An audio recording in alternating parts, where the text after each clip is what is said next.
Hvad laver han? Holdet er Vlogges. Vi har Noah et sted. Og Noah her. Og så har vi en hund. Og vi har hund med. Vi har det hele med. Vi er kommet hen til Maxi Ika. Ika Maxi. Vi har købt ind. Vi har nogle dejlige mennesker. Vi har lidt af vores ting. Updaten er, der er blevet spist en hel footlong sandwich her. Simon han har lige været over og droppe bærm og den store præsending af 150 kvadratmeter.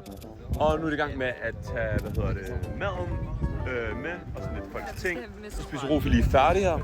Vi spiser færdigt. Og så efter der er blevet spist færdigt, så er ideen, at vi smutter ned for at sejle i kano. Så vloggen, så er vi simpelthen i gang igen. Tasken kommet på ryggen, svisken på disken. Alle er klar, der bliver vlogget lidt herovre. Exception, alle er klar. Vi er klar til at gå. Der er blevet kørt, bilen er der ikke mere. Vi går nu. Vi ses senere vloggen. Hvad så vloggen? Hej vloggen. Der bliver sagt hej til vloggen hernede. Vi er i gang med at gå. Vi har lige gået i sådan en halvanden time nu. Og vi er sådan halvvejs nede nu. Nu er vi kommet ud til en meget smuk skov. Prøv hvor flot her er. Status. Det er hårdt. Ondt i skuldrene. Bertram har glemt sin fucking rygsæk, så nu er jeg nødt til at bære den. Jeg tror bare, jeg skal have en luksustur. Og så jeg er lidt klar for at dræbe Bertram, kan jeg godt mærke. Altså, kalder ham ikke for Judas for ingenting, vel? Vi finder en tilpas straf. Vi tænkte lidt, om han skulle døbes fra Judas til Bertram igen. Efter det her lille sølle move, ikke? Ser på den. Farvel vloggen. Så er vi simpelthen kommet frem. Vi har lejet kano, og vi lejer lige en 6. en, fordi der ikke er plads nok. Der er også lige kommet lidt, der er kommet fritter, og der er kommet lidt drama på bordet. Der var nogen, der havde kommet til uden at nævne navne. Glemme toiletpapir og mange praktiske dimsedutter. Så de er på vej tilbage. Vi ryger lige en håndværkersmøg, og så går vi tilbage til arbejde. God vibes, det bliver. Der er pommes frites, og der bliver sat gang i tankerne. Nu har vi fået bådene klar. Klokken er lidt i 9, men vi er endelig på vej ud at sejle. Men der er sgu orden i bådene, og vi har vinden. Vi har medvind. Held og lykke, vloggen. Update. Så er i båden, og vi er klar til at sejle nu. I gang med at pakke. Vi har pakket det sidste. Der er sat en i. Folk er glade. Der bliver vlogget lidt. Så vloggen. Nu er vi ude at sejle. Der er lidt Anders Sand i horisonten og venner derovre. Vi er ude og sejle nu, og nu skal vi afsted, og nu skal der sejles og styres bagfra. Følg med næste gang på vloggen. Så er vi simpelthen kommet i land og i gang med at sætte os op. Fuck det hele. Vi laster lidt fra. Vi er lidt ligesom vikingerne dengang, da de storhedsvandet. Hvad har du set til vloggen? Hej vloggen. Skæg metal, jeg kan tælle til 10. Vi har en Weber-grill, har vi fundet herhenne. Og en skraldepose fra toget. Og vi har det bare fucking fjong. Vi er simpelthen blevet sat op nu. Der er telte rundt omkring. Der er sådan lidt camp-vibes, ligesom man kender det fra Roskilde Festival. Det er der ordet camping kommer fra. Og vi har sat bål op nu. Der bliver gjort klar til noget s'mores. Vi har David Attenborough. Han har set en orangutang, har han sagt. Vi har en hund, der er lidt bålglad. Har et bål. Vloggen. Det er sgu dejligt. Vi ses om 4 bajere. Hvad så vloggen? Så vi har spist glæs i smørbær. Vi har til sammenlagt spist 11 pølser på bålet her. Og jeg håber alle har det godt derude. Giv mig et W i chatten. Lige nu så nåede vi efter Vaskus chat. Der er en findeløn på 1.000 kroner. 1.000 kroner! Det er sgu meget dejligt. Jeg har lige fået mig en aftendukker. Skidt lidt i Jernsøen. Været ude og drikke lidt rom på vandet. Og der er lidt krisemode over challen. Men vi kan godt leve. Vi har nok alkohol, og vi har nok chal måske ud over det. Det tror jeg. Følg med næste gang. Hvad så vloggen? Vi har lige fundet bærm. Vi har let efter ham i 1,5 time. Han er blevet overtaget af en skov. Altså sådan der. Mig og Noah og fucking Rofi og Simon. Vi har kigget hele kysten rundt. Vi har gået rundt hele stien. Hele vejen ned forbi sådan der. Ned til 7. Vi har gået hele vejen igennem. Fucking bus ondskab. Bam, han må aldrig nogensinde være med.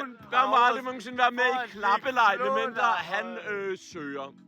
Ja. Hvad så vloggen? New day, new me.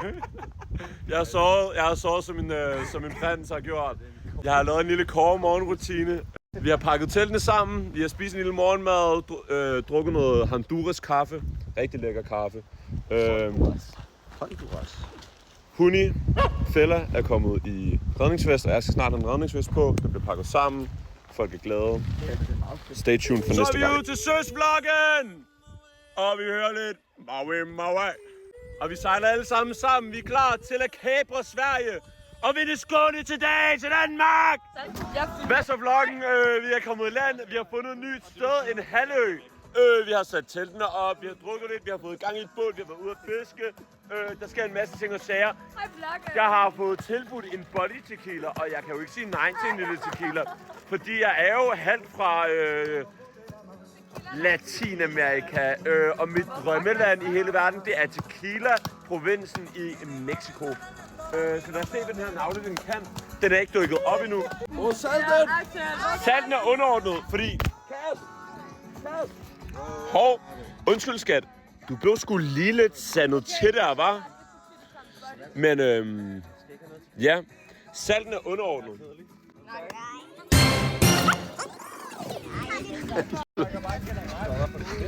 Nå chat, kan jeg få et W i chatten for denne lille salt med jod i?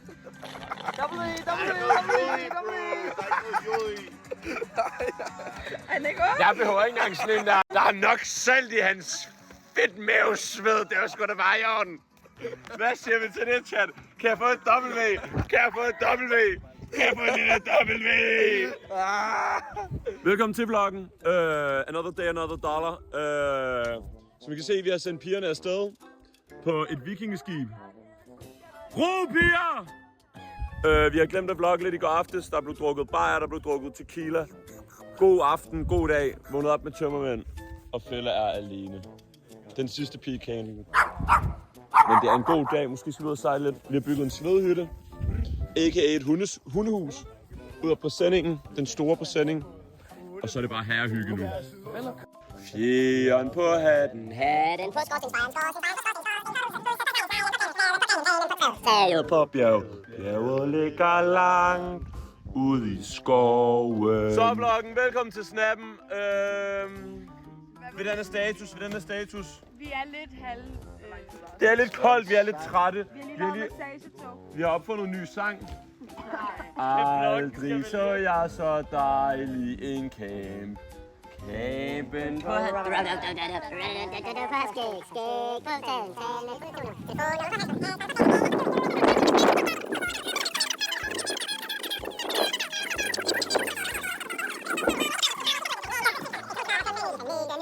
Solsystemet i galaksen. galaksen, universet ligger langt ude i rummet. Og Charlie og Noah er derude at sejle. Skal vi lige zoome ind på dem? De er derude. Og vi chiller lidt i gang i bålet, så vi kan få nogle sten. Bam, han gør som en tømrer gør bedst. Gabby har den, hun vil prøve at sætte gang i Og knokler. Han er ikke på ferie. Han er på udlånt arbejde. Vil I prøve at se mig Til svedhytten. What it means to take tequila shots. Så vloggen, så er vi bedste vloggen, der er lidt ny svisten på disken. Vi har lært, at drikke en halv flaske tequila, det kan gøre lidt for ens lever. Fremover. Men, Johannes han har brætpiller på, og Lærke er en lille ud af lever. Hun ligner en professor fra det spedalske laboratorie. Det er dejligt, og det er en dyd, at vi har flere kvinder i faget. Det er vi glade for. Når jeg hører på det der, får jeg lyst til at gå ind og lægge mig igen. Hvad er du siger om det? Gå du! 6-7. Get that fucking camera on my face! Må jeg se en lille 6-7? En lille 6-7. Du skal ikke gå ind og lægge dig, din fucking bums. Giv mig lige en lille 6-7. Lærke, hvor hurtigt en 6-7 kan du give mig? Giv mig lige noget Det hurtigste jeg kan. Okay. Giv mig lige 6-7, så vi. 6-7. Hurtigere. Bam, bam, bam. Liva, bam. Kan I give mig en hurtig 6-7? Hurtig. School's in session. Hvorfor Ja, skal hvad skulle du have? hvad skulle 6, 7, 8.000 tår tequila. Det var så hurtigt, du ikke så dem, bro. Ej, master. Bam, prøv lige at holde den her. Prøv at holde den her, bam. Axel og jeg. Min 6-7 er sådan her. Og også mig. Kan vi ikke dele med 3? Ja, i 4 faktisk. Ja, så hurtigt var den. Så hurtigt var den. Mit kamera kører i 60 fps. Hvis du var her i virkeligheden, så har du set 1 million milliarder fps i FPV-drone. Jeg er ikke i Ukraine, men jeg er i Danmark, og jeg skal på Bornholm, når det er. Det vil være en dronebygger end en droneoperatør. Hej vloggen. Jeg har røget 5 joints med 5 smøger i hver. Og jeg har været ude og sejle på vandet med John Dillermand. Ej, det var bare for sjov. Jeg har ikke røget 5 joints. Jeg har røget lidt med på 1 joint ude på vandet joint. Jeg vågnede op lidt klokken 4. Mit navn er Johannes, og det her, det er min første joint. Mit navn, det er Axel, og velkommen til... Nå, men der er lidt boostergang i den. Jeg vågnede op klokken 4 til alle de her smukke mennesker. Så mange mennesker. Alle mulige mennesker. Det lyder som en der pakkesang. Hallo. Alle mulige mennesker. Jeg stod i køen til at pakke til Alpino. Hele sommeren 1992. For Gabriella til sidste Jeg får Gab til at skide. Rasko, crack lige en joke. Hallo, det her, det er en brain sucker. Det er sådan, at en død brain sucker ser ud. Hallo, jeg kunne høre en søvn, at I forklarede hendes joke. Kør på højre side, venner. Jeg fatter hat, må jeg indrømme. Bare kør. Skål, vloggen. Eller nogen vent, det skal være 3 bager.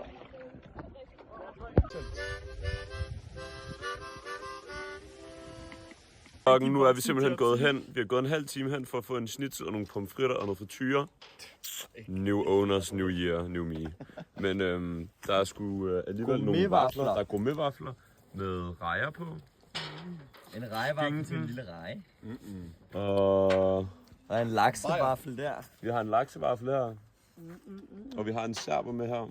Det er sgu meget i orden. En lille 30 cl bajer til en 45 kroner. Det er sgu bare i orden på en café. Det er sgu da dejligt. Det kan man ikke få i Danmark. Ud den svenske hede. Eller hvad? Men ikke i Sverige, i Danmark. Skål. Skål, venner. Like og subscribe og kommenter, hvad I synes om denne kanotur. Vi ses næste gang, venner.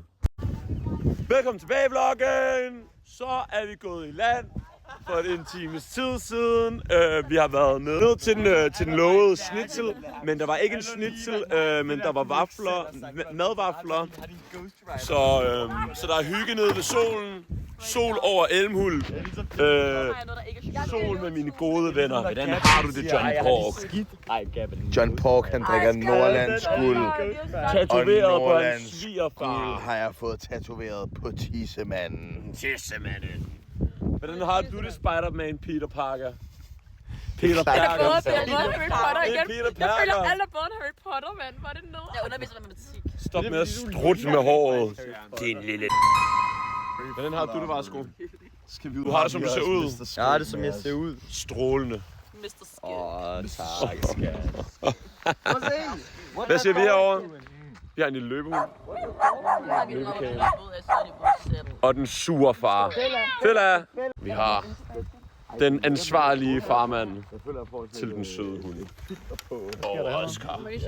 Cosmopolitan. Velkommen tilbage, nu er vi ude på små fuglepatrulje. Vi må ikke gå tilbage, før vi har drukket en helt små fugle mellem 5 mennesker. Værsgo lige, Lærke. De sidder og flytter, og de har det dejligt. Og Vasco, han er gået i lettere panik et par gange, men det skal nok gå. Vasco sagde, at vi må ikke forskrække ham, så kender vi. Vasco, han er fjollefyr. Hallo, små fugle giver dig en fjer på. Jeg har en fucking fjer på. Fjer på pikken, mand! Flåden sidder på fjeren. Velkommen tilbage. I dag har vi fået en økse, så nu skal vi ud og fælde et træ. Men det må vi ikke, så vi skal fælde et dødt træ. Så vloggen, så er vi i gang for sidste gang. Nu skal vi ind. Vi skal sejle for sidste gang hjem mod Elmhult. Fra Møkkelsnars til Elmhults Gnask. Og der bliver snakket lidt om, at vi skal på en kinesisk Kina-buffet-grill. Vi ved ikke lige, 120 kroner per næse. Måske ikke så dårligt for en lækker mad. Hvad siger du om det, Gab? Vi skal blande slik nu, og så skal vi have Red Bull. Og Gabriella, jeg har abstinenser. Gabriellas hjerne udløser absurde mængder dopamin bare i tanken om en Red Bull. Så der er prioriteter her. Så vloggen. Vi ses sgu.